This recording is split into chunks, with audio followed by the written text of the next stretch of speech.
ក្នុងករណីដែលជនរងគ្រោះគាត់ទទួលបានការតំណាក់តំណងមកពីជនល្មើសវាអាច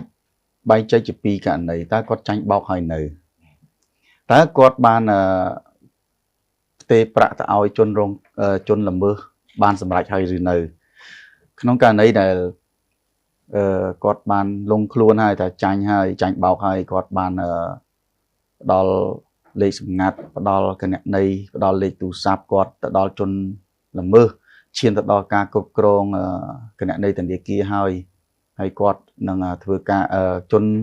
ល្មើសនឹងធ្វើការផ្ទេរប្រាក់ចេញអញ្ចឹងកិច្ចការទី1ដែលគាត់ត្រូវធ្វើជាចម្បងបំផុតគឺត្រូវតាក់ទងផ្ដល់ព័ត៌មានជូនទៅខាងធនាគារផ្ទាល់បាទហើយទី2គាត់ត្រូវតែមកដាក់ពាក្យបណ្ដឹងនៅអាជ្ញាធរមូលដ្ឋានដែលគៀកគាត់បំផុតដូចជាបើគាត់នៅឆ្ងាយគាត់មិនអាចមានពេលវេលាគ្រប់គ្រាន់ឡើងមកក្រសួងមហាផ្ទៃនាយកដ្ឋានប្រឆាំងបទល្មើសបច្ចេកវិទ្យាបានគឺគាត់អាចតំណាក់តំណងទៅស្នងការដ្ឋាននគរបាលរាជធានីខេត្តដែលមានការឡាយប្រឆាំងបទល្មើសបច្ចេកវិទ្យាចំណុះហើយទោះជាមិនមានក៏អាចដាក់ពាក្យបណ្ដឹងបឋមផងដែរទៅលើការងារនេះដើម្បីយើងធ្វើការបង្ការទប់ស្កាត់បឋមបាទហើយឈានទៅដល់ការស្រាវជ្រាវបើសិនជាក្នុងករណីដែលគាត់បានបាត់បង់ប្រាក់ទៅហើយបានន័យថាគណនីរបស់គាត់ទៅបានជនល្មើសគ្រប់គ្រងហើយបានផ្ទេរប្រាក់ចេញទៅបន្តទៀតហើយអាហ្នឹងសមត្ថកិច្ចនឹងធ្វើការ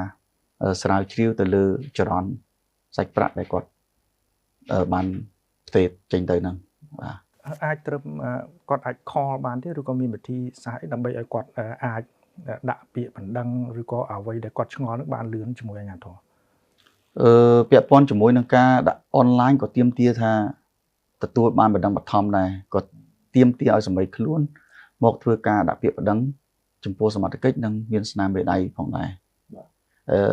ប៉ុន្តែអ្វីដែលជាការងារបន្ទាន់តែម្ដងគឺត្រូវតាក់ទងខាងជាមួយធនាគារដើម្បីផ្ដល់ព័ត៌មានធនាគារថាគណនីរបស់គាត់មានបញ្ហាហើយ